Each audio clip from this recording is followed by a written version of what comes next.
Hello friends, मैं हूं विकास त्रिवेदी। जनवरी 2020 के करंट अफेयर्स के सेकंड पार्ट में आपका स्वागत करता हूं। अगर आप सोशल मीडिया पर मुझसे जुड़ना चाहते हैं तो आपके सामने लिंक दिया गया है, और अगर वीडियोस की पीडीएफ या क्वेश्चंस का डिस्कशन आप चाहते हैं तो प्लीज टेलीग्राम चैनल को ज्वाइन कर सकते हैं आप लोग। जैसा कि मैंने पहले ही बताया था कि जनवरी को मैं अलग अलग पार्ट्स में आपके सामने लाऊंगा। तो पहला पार्ट हमारा आर्ट, हिस्ट्री और कल्चर से रिलेटेड था। इस सेकंड पार्ट में हम जो इम्पोर्टेंट चीज जानेंगे कि जनवरी के माह में कौन कौन सी चीजें इंपॉर्टेंट रही हैं, कौन कौन से प्लेसेस रहे या कौन सी घटनाएं रही या कौन से व्यक्ति रहे, इन सारी चीजों के बारे में जानने की हम लोग कोशिश करेंगे। तो सबसे पहले जो आपके सामने मुद्दा आता है वो वीमेन बिजनेस एंड लॉ 2020 आता है। ये एक तरह का इंडेक्स है। अब ये इंडेक्स है तो जाहिर सी बात है कोई ना कोई एजेंसी इसको निकालती होगी। तो ये एजेंसी कौन सी निकालती है आप देख सकते हो। वर्ल्ड बैंक ग्रुप का ये एक प्रोजेक्ट है जो डेटा हर साल रिलीज करता है 190 कंट्रीज के बीच में। अब बात फ्रेंड्स यहाँ पर यह आती है कि इंडिया की क्या पोजीशन है, और जनरली यही आपके एग्जाम में पूछा जाएगा। तो इंडिया की आप पोजीशन देख सकते हो, 117वीं पोजीशन है। अब ये जो women business and the law 2020 है, ये किस लिए निकाला जाता है?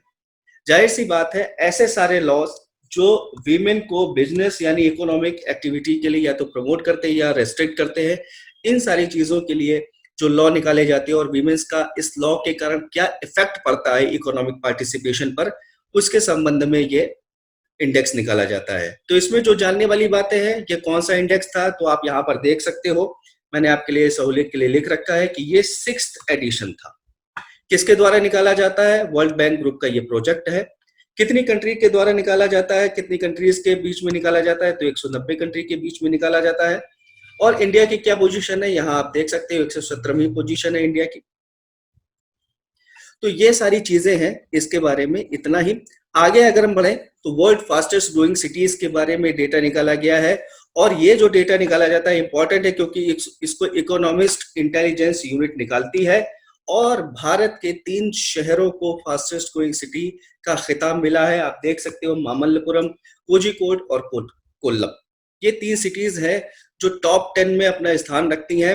और जनरली ये जो सर्वे निकाला गया ये 2015 से 2020 के बीच में जो भी फास्टेस्ट डेवलप सिटीज थी या फास्टेस्ट आप कह सकते हो ग्रोइंग सिटीज थी, उनके बारे में ये डेटा निकाला गया है। तो आप इस तरह से यहाँ पर देख सकते हो, ये 2 इंपॉर्टेंट न्यूज़ आपके सामने रही हैं।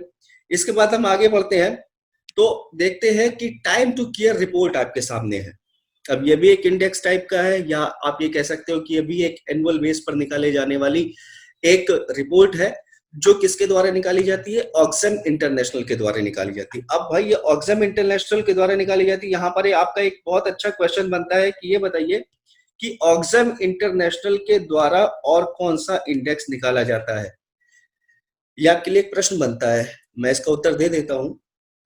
ये जो निकाला जाता है ये ग्लोबल इनइक्वालिटी इंडेक्स, आपने पढ़ा होगा।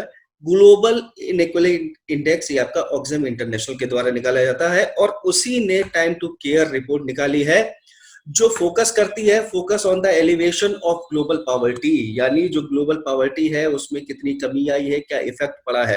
तो यहाँ पर आप बहुत ही अचंभित करने वाले आंकड़े देख सकते हो। The number of billionaires has doubled in the last decade. पिछले दशक की अगर हम बात करें, 10 सालों की अगर हम बात करें, तो बिलियनियर्स हैं उनकी संख्या 2 गुनी हो चुकी है।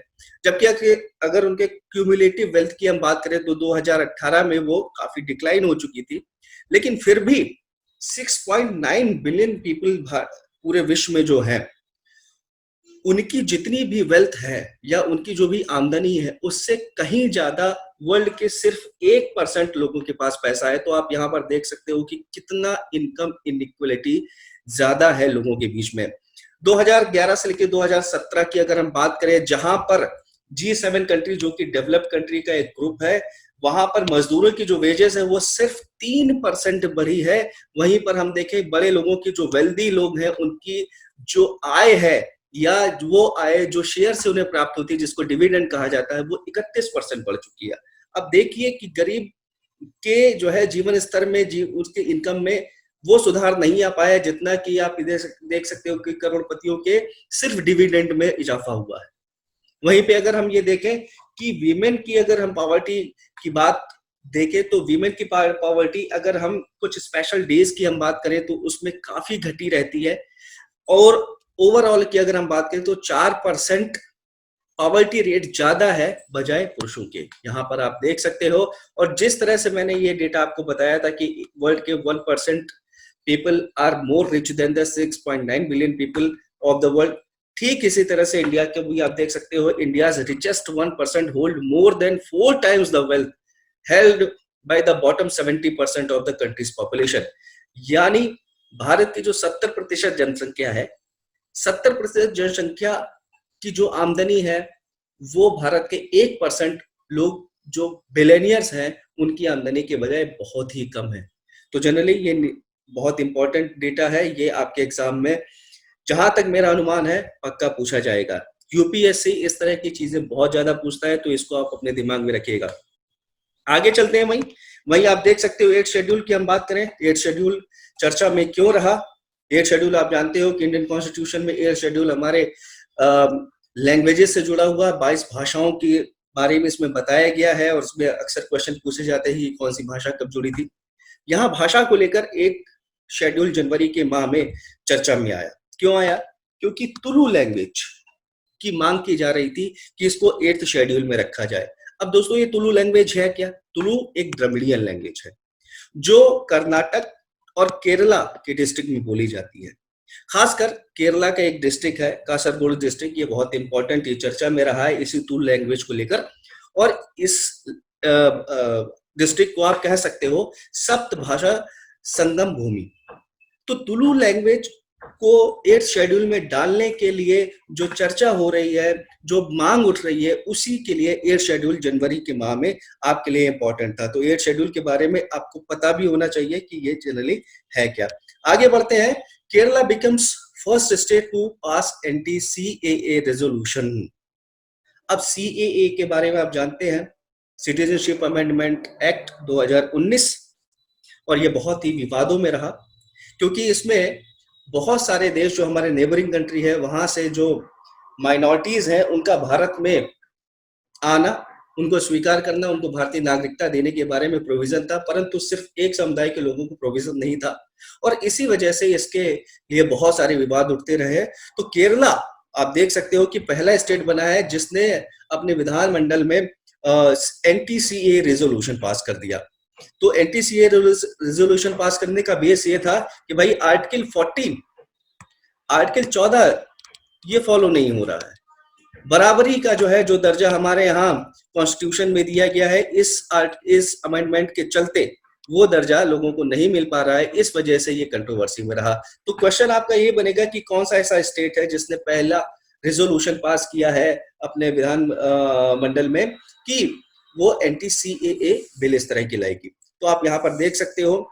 दूसरा जो इंपॉर्टेंट आपके पास एरिया आता है वो सांसद आदर्श ग्राम योजना आता है। सांसद आदर्श ग्राम योजना, देखो दोस्तों, जब भी किसी योजना की बात होती है तो योजना किस सन में लॉन्च हुई ये जरूर आपको पता होना चाहिए। तो यहाँ मैंने आपके लिए बना के रखा है कि सांसद आदर्श ग्राम योजना जो है वो 2014 में लॉन्च हुई। अब चाहे वो राज्यसभा का सांसद हो, चाहे वो लोकसभा का सांसद हो, हर सांसद के लिए ये उत्तरदायित्व तो है कि वो ग्राम पंचायत को चुनेगा, गांव को चुनेगा और उसका हाउस होल्ड डेवलपमेंट करेगा। टोटल अगर हम बात करें सांसदों की तो 790 जो चुने हुए सांसद हमारे यहाँ हमारे संसद में बैठते हैं। आप देख सकते हो कि इस योजना, चूंकि ये मैंडेटरी है सारे सांसदों के लिए, कि फिर भी इसका जो इम्प्लीमेंटेशन है वो कितना कम है।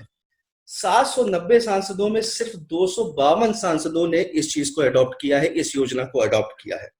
और अगर हम देखें 2014 से लेकर अभी तक, तो जो गांव को चूज करने का रेशियो था वो बहुत ही कम है, जितना हमने फिगर सोचा था उससे कहीं कम है। आप देख सकते हैं सिर्फ 1753 गांव ऐसे हैं जिनको इस योजना के तहत एमपीज ने अडॉप्ट किया है। तो सांसद आदर्श ग्राम योजना इसलिए जनवरी के मंथ में चर्चा में थी। और आप ये देख सकते हो, आपसे एक क्वेश्चन भी पूछा जा सकता है कि ये 2014 में लॉन्च तो की गई थी, लेकिन क्यों लॉन्च की गई थी? तो ये लॉन्च की गई थी बर्थ एनिवर्सरी ऑफ लोकनायक जयप्रकाश नारायण के जन्म दिवस के अवसर पर। तो यहाँ पर आप देख सकते हो कि किस तरह से ये इंपॉर्टेंट मुद्दा आपसे पूछा जा सकता है एग्जाम में। आगे बढ़ते हैं दोस्तों। 3 Capitals of Andhra Pradesh, it is very important, आप इसको लिख लीजिए कि ये बहुत ही इंपॉर्टेंट प्रश्न है क्योंकि ये चर्चा में रहा है। आंध्र प्रदेश अपने यहाँ एक लेजिस्लेशन पास कर रहा है जिसमें ये कहा गया है कि वो 3 तरह की कैपिटल बनाएगा, एक लेजिस्लेटिव कैपिटल, एक आप कह सकते हो कि एग्जीक्यूटिव कैपिटल, और तीसरी जुडिशियल कैपिटल। देखो यहाँ पर मैं आपको एक चीज बताना चाहता हूँ, अगर हम अपने कॉन्स्टिट्यूशन को देखें तो कॉन्स्टिट्यूशन के पिलर भी यही हैं। तो अमरावती जो उसकी वर्तमान राजधानी है वो लेजिस्लेटिव कैपिटल बनेगी। इसके अलावा विशाखापट्टनम जो है, चूंकि आप जानते हो कि ट्रेड एरिया है, यहाँ पर ट्रेड वगैरह होता रहता है, एक्सपोर्ट इंपोर्ट का एरिया है, तो यहाँ पर इसको एग्जीक्यूटिव कैपिटल बनाने की बात कही गई है, और कुर्नूल इसको जुडिशियल कैपिटल बनाने की बात कही गई। तो आप ये देख सकते हो कि आंध्र प्रदेश आपके लिए बहुत इंपॉर्टेंट है, ये प्रश्न कहीं ना कहीं जरूर पूछा जाएगा। उसके बाद नेक्स्ट जो आपके लिए न्यूज आती है वो रैंकिंग ऑफ एस्पिरेशनल डिस्ट्रिक्ट की आती है। तो यहाँ पर आप देख सकते हो कि नीति आयोग के द्वारा ये रैंकिंग की जाती है, बहुत इंपॉर्टेंट है क्योंकि ये पूछा जा सकता है कि ranking of aspirational district is done by which agency. तो नीति आयोग आपको पता होना चाहिए, नीति आयोग का फुल फॉर्म पता होना चाहिए, नीति आयोग कब बनाएगा ये भी पता होना चाहिए। तो एस्पिरेशनल डिस्ट्रिक्ट की अगर हम बात करें तो उत्तर प्रदेश का चंदौली डिस्ट्रिक्ट ये टॉप पर रहा है। उसके बाद दूसरा बोलनगीर डिस्ट्रिक्ट उड़ीसा, और यशवंतपुर आंध्र प्रदेश ये आपका थर्ड पोजीशन पर रहा है। तो आपको बस इतना ही तैयार करना है, और साथ साथ ये भी तैयार करना है कि जो डिस्ट्रिक्ट की रैंकिंग की जाती है किस लेवल पे की जाती है, किस बेस पर की जाती है। तो हेल्थ पर की जाती है, न्यूट्रिशन पर की जाती है, एजुकेशन पर की जाती है, और स्किल डेवलपमेंट पर, यानी जो बेसिक इंफ्रास्ट्रक्चर चीजें हैं जो किसी भी कंट्री को या किसी भी सोसाइटी को डेवलप्ड बनाती है, उन सारे पैरामीटर्स पे इन सारे डिस्ट्रिक्ट को देखा जाता है और फिर उसके बाद रैंकिंग की जाती है। उसके बाद 26 जनवरी कैसे हम बोल सकते हैं 71st रिपब्लिक डे, और इस पर जो क्वेश्चन बनेगा वो यही बनेगा कि इस बार कौन से अतिथि 71st रिपब्लिक डे को ज्वाइन करने के लिए आए। तो आप यहाँ पर देख सकते हो, सारे लोगों को मालूम होगा लेकिन मैं आपको बता देता हूँ, ब्राजीलियन प्रेसिडेंट है जेयर बोल्सोनारो, ये 71वें गणतंत्र दिवस पर अतिथि बनकर आए। आगे देखते हैं दोस्तों क्या है, प्रधानमंत्री फसल बीमा योजना। जैसा मैंने पहले बताया कि हर योजना जो भी निकाली जाए उसका डेट आपको याद होना चाहिए कब लॉन्च हुई। तो फसल बीमा योजना 2016 में लॉन्च की गई, इसको आप याद कर लीजिएगा, बहुत इंपॉर्टेंट है। चर्चा में क्यों रही जनवरी के माह में, क्योंकि महाराष्ट्र पहला एक ऐसा स्टेट बना है जिसने इसके लिए एक बहुत ही अच्छी कार्रवाई की। क्या किया महाराष्ट्र ने कि इसने इंटीग्रेट किया लैंड रिकॉर्ड्स को, और सारे लैंड रिकॉर्ड्स वेब पोर्टल पर डाल दिए, यानी किसी भी व्यक्ति की जो भी जमीन है, जो भी खेत है, जो भी फील्ड है जिस पर कल्टीवेशन होता है, उसका डेटा वेब पर पड़ा हुआ है, वेबसाइट पर पड़ा हुआ है। इससे क्या होगा, देखिए इससे क्या होगा, इससे जो फसल बीमा योजना, मान लीजिए आपका ये एक कल्टीवेटेड एरिया, यहाँ पर आपकी फसल लगी हुई है, तो इसका ब्यौरा सरकार के पास है। अब वही आपकी ने आप किसी जो है LIC या सॉरी GIC के पर्सन से आप मिले, किसी ऑफिसर से मिले, आपने कहा कि जमीन तो मेरी इतनी है लेकिन आप झूठा इंश्योरेंस बना दीजिए यहाँ पर भी। तो ये जो एक भ्रष्टाचार हो रहा है इंश्योरेंस के नाम पर, ओवर इंश्योरेंस की जो चीज आ रही, ओवर इंश्योरेंस को खत्म करने के लिए महाराष्ट्र सरकार ने ये योजना को पूरी तरह से वेब पोर्टल पर लॉन्च कर दिया। अब जितने भी इस तरह के भ्रष्टाचारी लोग हैं उनके द्वारा किसी भी तरह का कोई भी भ्रष्टाचार ना हो पाए, इस चीज के लिए महाराष्ट्र चर्चा में रहा। तो यही आपका क्वेश्चन बनता है। नेशनल गर्ल चाइल्ड डे कब मनाया गया, 24 जनवरी को मनाया गया, बहुत इंपॉर्टेंट है। आप ये देख सकते हैं कि गर्ल चाइल्ड डे प्रमोट करने का क्या मतलब है। सबसे पहली बात तो आप देख सकते हो कि गर्ल्स का जो रेशियो, सेक्स रेशियो है लड़कों के सापेक्ष में काफी कम है, उसको बढ़ाना है। दूसरी चीज, बहुत सारे ऐसे जो है अभी भी ऑर्थोडॉक्स ख्याल के लोग हैं जो ये मानते हैं कि जब बच्ची पैदा होती है तो वो अच्छा नहीं है। तो गर्ल चाइल्ड को प्रमोट करने के लिए नेशनल गर्ल चाइल्ड डे मनाया गया।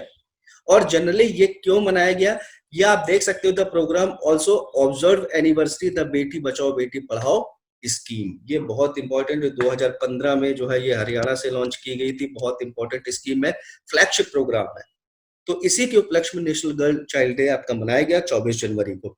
आगे देखिए, आगे आपका आता है स्वच्छ सर्वेक्षण नीति 2020, ये 5th एडिशन था, और ये 5th एडिशन जो पूरा कंक्लूड किया गया है, ये 3 क्वार्टर्स में किया गया है, अप्रैल से जून, जुलाई से सितंबर और अक्टूबर से दिसंबर। और इसमें जो क्लीनेस्ट सिटी आई है वो 4th टाइम इंदौर आई है, और वर्स्ट परफॉर्मर जो है कोलकाता। यहाँ पे मैं आपको बता दूं, स्वच्छ सर्वेक्षण ये जो अभियान शुरू हुआ था, ये कब शुरू हुआ था दोस्तों? ये जो शुरू हुआ था ये 2016 में शुरू किया गया था। तो इस तरह से जो इससे रिलेटेड जो भी पॉइंट आपको दिए जा रहे हैं, उससे रिलेटेड क्या क्या क्वेश्चन बन सकते हैं, ये भी आपके जहन में होने चाहिए। आगे बढ़ते हैं इसमें, तो आप देख सकते हो H9N2 ये एक इम्पॉर्टेंट चीज रही है जो जनवरी के मंथ में चर्चा में रही है। अब H9N2 है क्या? India's first case detected by national institute virology Pune. अब यहाँ पर आपको ये भी पता चल गया कि अगर क्वेश्चन पूछा जाए कि ये नेशनल इंस्टीट्यूट ऑफ वायरोलॉजी कहाँ है, तो ये आप बिल्कुल बता सकते हो कि भाई ये पूना में है। उसके अलावा क्या चीज है ये? तो आप ये देख सकते हो कि ये एक तरीके का वायरस है जो एवियन वायरस है या बर्ड फ्लू का वायरस है।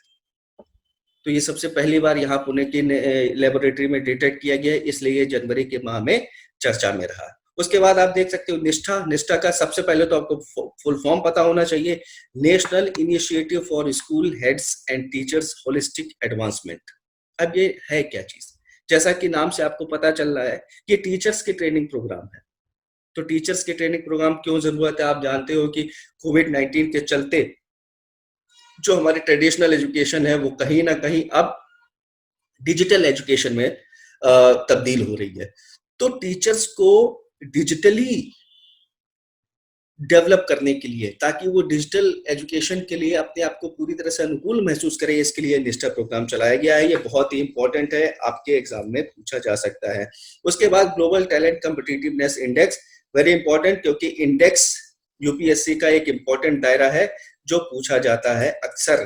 तो यहाँ पर आप ये देख सकते हो ग्लोबल टैलेंट कॉम्पिटिटिवनेस इंडेक्स, ये सबसे पहली बार 2013 में लॉन्च किया गया था, very important to note down. और आप ये देख सकते हो यहाँ पर जैसा कि नाम है कॉम्पिटिटिव इंडेक्स, कंपटीशन से क्या होता है? कंपटीशन से दोस्तों जो है क्या कहते हैं, डेवलपमेंट होता है। तो ये जो चीज 2013 में लॉन्च की गई थी और इसकी जो रिपोर्ट है वो तैयार करता है इनसीड। ये चीज आपको पता होनी चाहिए, इनसीड के द्वारा ये निकाला जाता है, 2013 में पहली बार निकाला गया। और इंडिया का जो स्थान है वो 72वां प्लेस है, टॉप पर स्विट्जरलैंड है, उसके बाद यूनाइटेड स्टेट, देन सिंगापुर। तो ये सारी चीजें आपके सामने है। तो यहाँ पर 3 इंपॉर्टेंट चीजें हमने देखी। आगे बढ़ते हैं इसमें, आगे टॉप रिस्क 2020। टॉप रिस्क 2020 क्या है? Eurasia group has released its report title top risk 2020। और यूरेशिया ग्रुप की अगर हम बात करें तो ये एक यूएस का बहुत ही जो है इम्पोर्टेंट ग्रुप है जो पॉलिटिकली इन्फ्लुएंशियल रिस्क होते हैं उसके असेसमेंट के बारे में देता है। और इंडिया की बात अगर हम करें तो India 5th highest geopolitical risk country है, जहां पर आप ये देख सकते हो बहुत सारी गवर्नमेंट की नीतियां जो है वो कंट्रोवर्सी में रहती हैं। और खासकर जो वर्तमान सरकार है इसकी नीतियां तो काफी कंट्रोवर्सी में रही हैं। लेकिन इसी के लिए ये ग्लोबल रिस्क जो है 2020 या इससे पहले भी अगर हम बात करें तो ये ग्लोबल रिस्क निकाला जाता है, तो आप इसको देख सकते हो। Corruption perception index 2019 it is very important. और किसके द्वारा ये प्रकाशित किया जाता है दोस्तों? आप देख सकते हो ट्रांसपेरेंसी इंटरनेशनल के द्वारा किया जाता है 180 कंट्री के बीच में। और इसका जो स्कोरिंग की जाती है वो 0 से 100 के बीच में की जाती है। इंडिया की अगर हम बात करें तो इंडिया 80वें पोजीशन पर है। इंडिया की जो पोजीशन है वो आप देख सकते हो पहले की अपेक्षा सुधरी भी है, आप कह सकते हो कभी कभी डाउन भी चली जा सकती है। लेकिन यहाँ पर आप ये ओवरऑल जो देख रहे हैं तो हमारी जो स्थिति है वो बीच की स्थिति है, अच्छी स्थिति नहीं है। हमारा जो स्कोर है इसमें वो सिर्फ 41 का स्कोर है। डेनमार्क और न्यूजीलैंड की बात करें तो ये टॉप स्पोर्ट पर है और फिनलैंड इनको फॉलो करता है, यानी डेनमार्क पहले पे, न्यूजीलैंड दूसरे पर और जो फिनलैंड है वो तीसरे स्थान पर आ गया है। तो ये रहा आपका करप्शन परसेप्शन इंडेक्स। आगे बढ़ते हैं इसमें, कासिम सुलेमानी ये चर्चा में रहे हैं। आपको पता है कि यूएस के द्वारा एयर स्ट्राइक की गई थी, उसमें ये मारे गए थे। और ये जो है ईरान के जो है मेजर जनरल है और ईरानियन रिवोल्यूशनरी गार्ड के कमांडर भी रह चुके हैं। और इनका जो है जो स्टेटस है वो स्टेटस एक तरह से देखा जाए बड़ा ही कंट्रोवर्शियल स्टेटस था। लोग ये मानते थे, अमेरिका, खासकर अमेरिका के अगर बात करें, कि ये जो है क्या कहते हैं एक तरह से टेररिस्ट ग्रुप जैसा इनके पास जो भी ग्रुप है वो सारी चीजें थी, इस वजह से इन पर हमला किया गया। और यहाँ पर आप देख सकते हो, यहाँ पर एक कुद्स करके एक वर्ड आया है जो अरेबिक वर्ड है, इसका मतलब होता है Jerusalem, and is responsible for carrying out unconventional warfare and intelligence activity. यानी ये आप ये देख सकते हो, आपको जैसे पता है कि इजराइल, पैलेस्टीन और इन सारी चीजों को लेकर हमेशा कंट्रोवर्सी चलती रहती, तो कहीं ना कहीं ये भी इन सारी गतिविधियों में लिप्त थे, इस वजह से इनका नाम चर्चा में है। और आगे आप देख सकते हो ओस्लो अकॉर्ड की बात कही गई है। ओस्लो अकॉर्ड पैलेस्टाइन, फिलिस्तीन और इजराइल के बीच में एक तरह से एक जो पैक्ट हुआ था, एक समझौता हुआ था, उसको ओस्लो अकॉर्ड किया कहा गया। और 1993 में जो है इसको जो है साइन किया गया था। चर्चा में क्यों रहा? चर्चा में इसलिए रहा क्योंकि यूएस प्रेसिडेंट डोनाल्ड ट्रंप ने अनाउंस किया था कि वो वेस्ट एशिया पीस प्लान लाना चाहते हैं, और कहीं ना कहीं ये जो पैलेस्टीन की गवर्नमेंट है या पैलेस्टीन है वो ये नहीं चाहता है कि किस तरह से एक पीस प्रोसेस जो है शुरू किया जाए, क्योंकि वो ये कहता है कि इजराइल जो है, इजराइल बसाया गया है उनकी होली लैंड पर, इस वजह से वो इजराइल को किसी भी तरह से कंसीडर नहीं कर सकते हैं। तो इसीलिए ओस्लो अकॉर्ड चर्चा में रहा। आप यहाँ पर आप देख सकते हो कि वेस्ट एशिया प्लान जनरली है क्या, it plans to revive the stall two state talk between the Israelis and Palestinians. तो वेस्ट एशिया प्लान जनरली आप और एशिया में ना जाके आप सीधी सीधी ये जानिए कि फलस्तीन और जो है इजराइल के बीच में एक समझौता, एक बातचीत को आगे बढ़ाने के लिए एक पीस प्लान है। It seek to give the Israelis an expansive state with Jerusalem as its undivided capital and tight security control over the future Palestinian state. आपको पता है कि जेरूसलम की अगर हम बात करें तो ये डिवाइडेड है, और यहाँ पर जेरूसलम इजराइल की फुल कैपिटल को कंसीडर किया जा रहा है, इस वजह से ये चर्चा में रहा है। और पैलेस्टीनियन ये नहीं चाहते हैं कि इस तरह का कोई भी समझौता आगे बढ़े। तो यहाँ पर आप ये देख सकते हो, इससे रिलेटेड कुछ डिटेल्स मैंने आपको दे रखी हैं, तो आप इसको पढ़ सकते हो, इन्हीं से क्वेश्चन आपके बनेंगे। नेक्स्ट आप देख सकते हो एक वंडर्स ऑफ एससीओ। एससीओ सबसे पहले क्या है? एससीओ की अगर हम बात करें तो शंघाई कोऑपरेशन ऑर्गेनाइजेशन है, जो आप ये देख सकते हो कि इसके कई सारे जो है मेंबर कंट्रीज हैं, और खासकर जितने भी स्थान वाले कंट्रीज हैं वो एससीओ के मेंबर हैं। इंडिया, पाकिस्तान भी जो है एससीओ का मेंबर बना है, और ये चर्चा में इसलिए रहा है क्योंकि भारत में जो आप कह सकते हो स्टैच्यू ऑफ यूनिटी बनाई गई है, वो एससीओ की जितने भी मेंबर कंट्रीज हैं और उन कंट्रीज में जो भी इंपॉर्टेंट हिस्टोरिकल बिल्डिंग्स हैं उनको वंडर्स के रूप में एससीओ निकालता है। तो इसमें शुमार किया गया है स्टैच्यू ऑफ यूनिटी को, that's why it was in news of the January month. फिर उसके बाद हेनले पासपोर्ट इंडेक्स की हम बात करें तो हेनले पासपोर्ट इंडेक्स आप ये जानते हो कि 2006 से ये शुरू हुआ है, और किसी भी पासपोर्ट की क्या स्ट्रेंथ है, in case you have not visa but you can visit any country on your passport. So how much a passport is powerful? This index is called as the Henley passport index, और हमेशा की तरह Japan number 1 पर है। और अगर हम India की हम बात करें तो इंडिया का 84वां स्थान है। तो ये बहुत ही आप कह सकते हो हमारे लिए सोचनीय विषय है कि इंडिया का इतना खराब स्थान क्यों है, जबकि आप ये देखिए ग्लोबली अब इंडिया एक अच्छी इकोनॉमी के रूप में उभर के सामने आ रहा है, क्योंकि हमारे यहाँ जो करप्शन इंडेक्स है, बहुत सारे ऐसे इंडेक्स है जिसमें इंडिया का जो स्थान है वो काफी नीचे चला जा रहा है। इस वजह से हमारे यहाँ का पासपोर्ट इतना प्रबल नहीं है जितना कि अन्य देशों का है। और यहाँ पर एक चीज हम आपको बता दें, the index include 199 different passport and 227 different travel destination. और जैसा मैंने बताया, जो जापान है, जापान टॉप पर बहुत सालों से है, और इस बार भी जापान ही टॉप पर रहा। उसके बाद आप ये देख सकते हो यूनेस्को क्रिएटिव सिटी नेटवर्क, ये क्या चीज है? यहां पर आप देखिए, the government of Hanoi recently held a ceremony to formally announce that the Vietnamese capital city is joining the UNESCO creative city network. आप ये देख सकते हो। तो यहाँ पर क्वेश्चन आपका यही ये बनेगा कि यूनेस्को की क्रिएटिव सिटी नेटवर्क में कौन सी जगह शामिल की गई। तो वियतनामी कैपिटल जो हनोई है इसको शामिल किया गया। और सबसे पहली बार इस तरह का जो डिक्लेरेशन हुआ था ये 2004 से शुरू किया गया। आप यहाँ पे देख सकते हो इंडिया की बहुत सारी सिटी हैं जैसे जयपुर, वाराणसी, चेन्नई, मुंबई और हैदराबाद अलग अलग ईयर में ये यूनेस्को क्रिएटिव सिटी नेटवर्क के रूप में जोड़ी गई है। तो ये हमारे लिए सम्मान की बात है। और लेटेस्ट जो आपकी सिटी आ रही है वो आ रही है हनोई। उसके बाद हम देखते हैं global social mobility report, it is very important.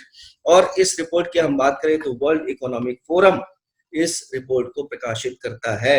और आप ये देख सकते हो कि इंडिया की जो रैंकिंग है वो 76 है आउट ऑफ 82 कंट्रीज।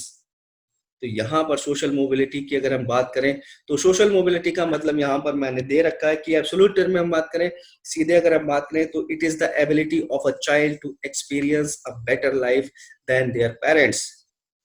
यानी एक बच्चे का जो जीवन है वो उनके माता पिता के जीवन से अच्छा गुजर रहा है। तो ये इसके लिए जो रिपोर्ट निकाली जाती है वो ग्लोबल सोशल मोबिलिटी रिपोर्ट है जिसमें डेनमार्क का फर्स्ट प्लेस है। और G7 इकोनॉमीज की हम बात करें तो Germany is the most socially mobile G7 में। और ओवरऑल इसकी जो रैंकिंग है वो 11वीं रैंकिंग है। तो जनवरी के इस पार्ट में इतनी चीजें रही। आई होप ये चीजें आपको इम्पोर्टेंट लगी होंगी। अगर आपको अच्छी लगती है तो प्लीज मेरे चैनल को शेयर करें और सब्सक्राइब करें। Thank you so much.